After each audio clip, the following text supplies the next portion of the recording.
Fala pessoas, dia 26/9, quinta-feira, e vamos às notícias, porque hoje tem informações importantes, até pra você que chega no meu canal e fala: cara, eu tava com o meu celular na mão, sem querer abrir o X, e mesmo sem VPN abriu, será que eu vou levar multa? Ficou preocupado? Pode ficar tranquilo que a gente vai esclarecer isso aqui hoje. Você que gosta do canal, quer ajudar, tem um link da Amazon no comentário fixado e também na descrição, não esqueça de apoiar o canal, e já temos esclarecimentos em relação a essas multas aí, pra você ficar tranquilo ou um pouco mais preocupado. Multas por uso do X devem atingir usuários que espalharam o discurso de ódio e fake news, define a PGR. Então tá definido. Então se você tem lá sua foto, seu nome completo, chegou lá, postou, todo pomposo, dizendo que não tá nem aí e xingou quem você sabe quem, pode ser que você seja usado aí como exemplo. Entendeu? Porque suspenso no Brasil desde 30 de agosto ao solicitar ao Supremo, o STF, que a Polícia Federal investigue os casos de acesso ilegal à rede social X para eventual aplicação de multa, a PGR definiu quais condutas devem ser apuradas e eventualmente punidas. Você chegou lá, tirou sarro, falou que vai usar mesmo, tem sua foto, você é fácil de ser identificado.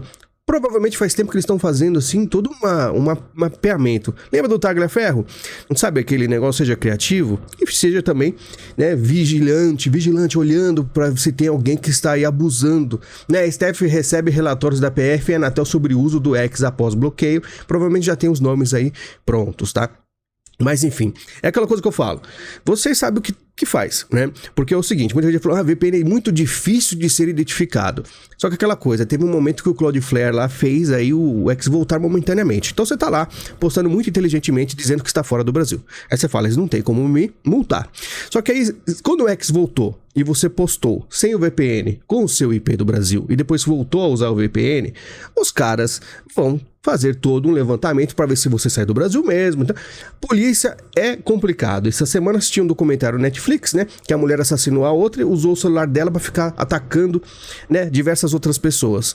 E o cara, o delegado, que também era especialista em TI, o cara fez um programa para fazer todo um relatório dos IPs lá da cidade para saber o que estava acontecendo. E ele foi fazendo tudo por eliminação e achou a pessoa. Então aquela coisa, toma cuidado, É difícil sim o VPN você ser achado, mas se você deu trela, tem foto, tem nome, tem um monte de coisa, pode ser que os caras te encontram sim. Sempre tem um jeitinho, tá?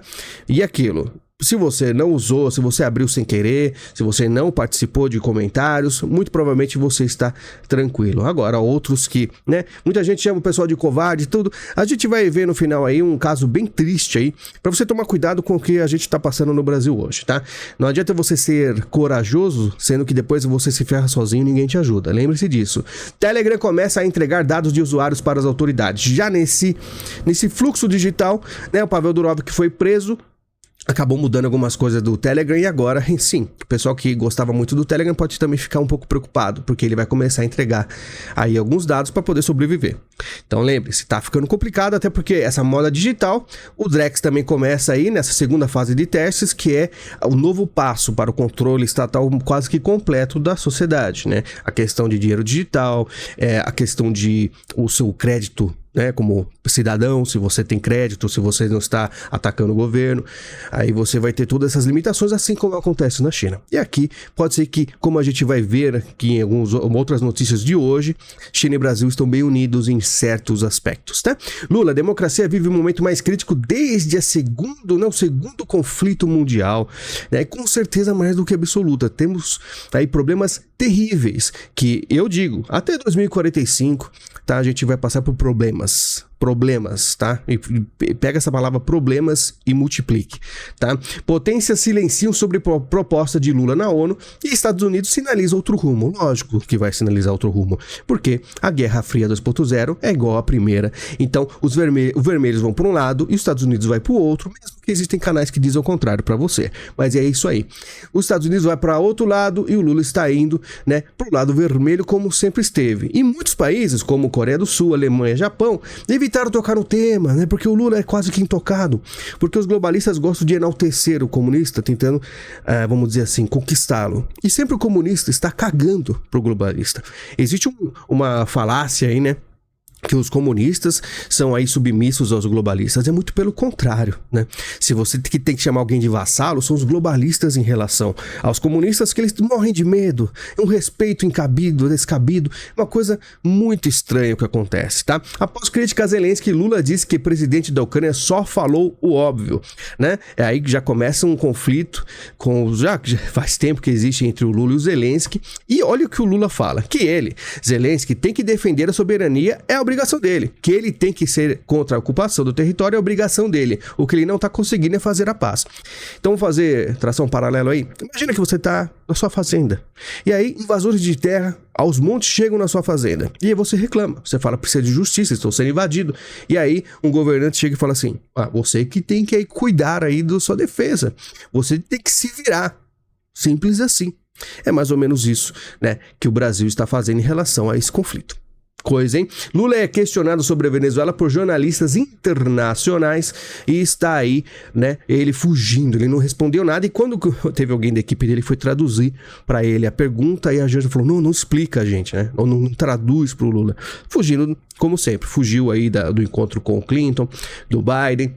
Tá ficando clara a situação, né? Em Nova York, Lula defende nova geopolítica mundial, né? Que é muita gente aí, muitos influenciadores americanos, muita gente está focado nessa nova geopolítica, onde o BRICS é extremamente forte. Contribuição dos países do BRICS para a economia mundial supera a do chamado G7 e continua crescendo, diz Vladimir Putin, né?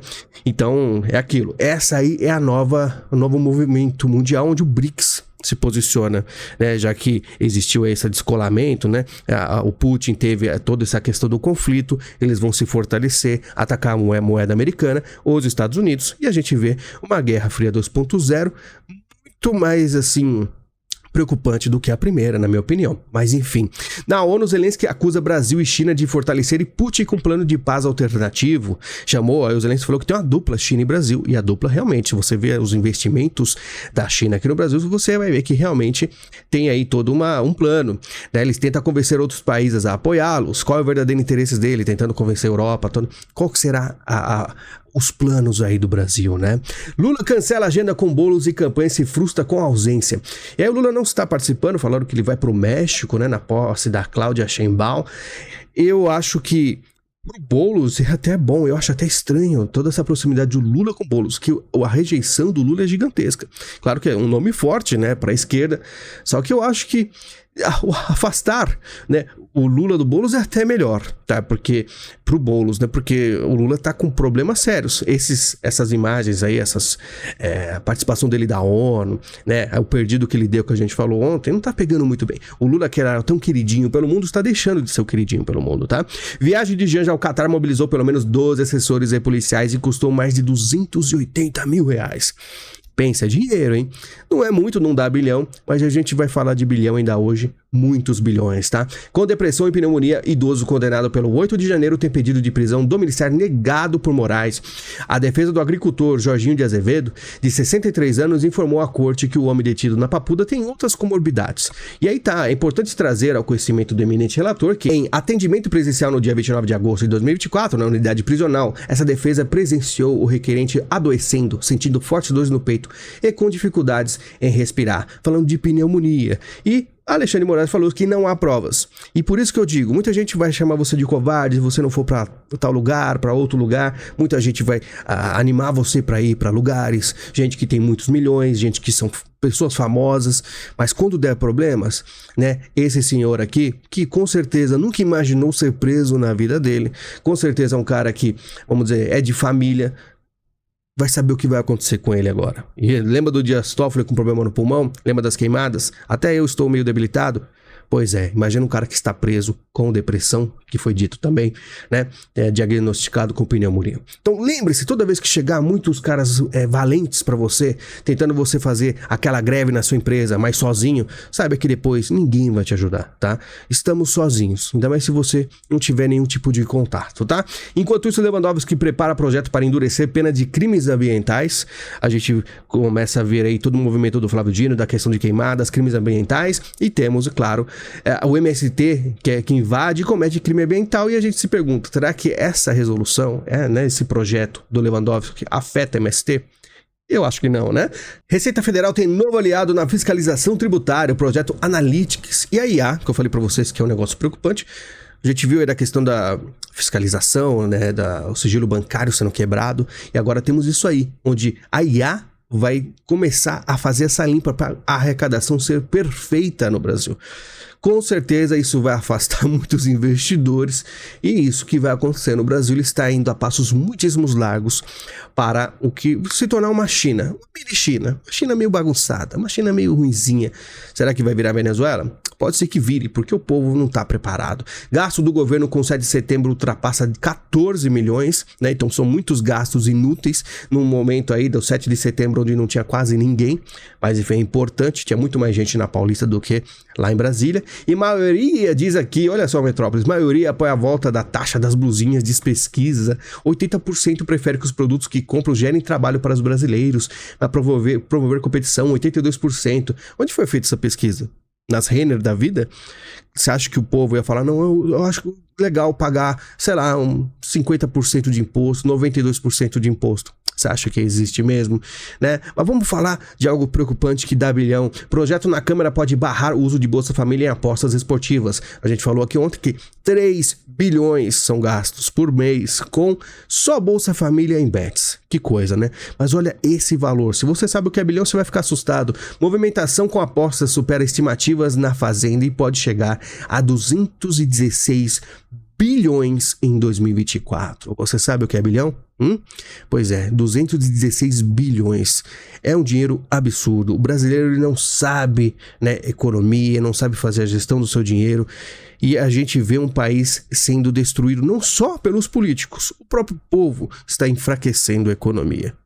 Ficou claro quanto o Brasil é um país muito difícil, tá? Idosa cai em golpe após acreditar que era namorada do empresário Elon Musk. Olha só que coisa, né? Tá aí, idosa de 79 anos, né? Chamou atenção por estar namorando um falso Elon Musk. Por isso que eu digo, você que me assiste, tem mais idade, é importante que você sempre se informe. Para de ver novela, fica assistindo porcaria, começa a sempre pesquisar, se inteirar. E você que tem mais idade, que tá chegando aí no mundo digital e chegou e você não estava preparada, você tem que realmente se atualizar para não ter problemas, tá? Por mais que as pessoas estão mais velhas, sempre é bom ter cuidado, né? E se atualizar para não cair em golpes. Então fique esperto com esse negócio de IA que engana muita gente, né? O problema aqui é que a senhora tá saidinha, né? Querendo namorar o Elon Musk, mas tudo bem. É cada coisa. Aqui, ó, Kamala Harris também sofre aí um tipo de atentado, tá? Muito estranho, que aconteceu quando estava tudo vazio. O pessoal até fala, estava vazio o escritório. A esquerda é mais ou menos assim, né? Quando vai acontecer alguma coisa contra eles, é sempre muito suspeito, é sempre no domingo, não tem ninguém, não tem perigo nenhum. Aí os tiros acontecem e vai ficar, como diz aqui, o usuário vai ficar 50 dias nas notícias. Olha que absurdo o que aconteceu com a Kamala, enfim, né? E para finalizar, a gente comentar de um negócio interessante, Justiça nega medida protetiva para marqueteiro de Ricardo Nunes, aquele que tirou sarro, ficou rindo, foi até o celular aí do assessor do Marçal, pegou o celular na mão do cara e teve aí o soco. E aí o pessoal, assim como fez com Augusto Nunes, aquela comparação esdrúxula, vocês agora estão passando pano para essa agressão. Ninguém passou pano, todo mundo acha muito triste isso acontecendo, só que a situação também é extremamente diferente. Eles não eram candidatos, estavam um de frente ao outro, esse aí que levou o soco provocou. Imagina que alguém chega na sua frente na rua, pega seu celular, ri da sua cara, fica mexendo no celular na sua frente, você não vai fazer nada? Você vai fazer o quê? Ficar triste? Vai chorar? São agressões de qualquer forma. Se você pegar a sua mão e para atacar outra pessoa, pegar alguma coisa da pessoa, você pode esperar uma agressão. Diferente do Marçal, que estava de costas falando num debate, uma coisa séria que deve ser apenas um debate, não para bater, né? Não é um debate, não é para bater. Você leva uma cadeirada pelas costas, né? Tava vindo pelas costas. Então é uma situação completamente diferente. Mas tem gente que chega aqui, aí começa a relativizar, falar que a gente tá passando pano. Não, a gente lamenta tudo isso. Mas você tem que ser um pouquinho inteligente, né? E não agir de má fé em comparar situações completamente diferentes, né? Enfim, esperamos que não tenham mais dessas coisas. Apesar que os debates são muito são divertidos. Quando tem aí todo esse falatório, por exemplo, o debate aí antes do soco, já estava muito interessante. Porque quando você vê jornalista, extremista, de esquerda, fazendo cagada e depois você vê uma resposta à altura, é interessante. Agora, agressão física nunca é justificável, né? Não é sempre muito triste. Mas quem começou nesse caso foi o marqueteiro do Nunes, né? Não deveria pôr a mão no celular dos outros. Nesse caso, até o assessor do Marçal falou que pegou na camiseta, enfim. Só pra esclarecer, que tem gente que chega aqui no canal muito espertinho, fazendo comparações esdrúxulas. E aí eu não deixo passar. Tem que ser respondido, porque senão o pessoal lê e acha que realmente é a mesma coisa, com a cadeirada, é tudo a mesma coisa. Mas não é, tá bom? Muito obrigado, a gente se fala em breve. Muito obrigado e até mais.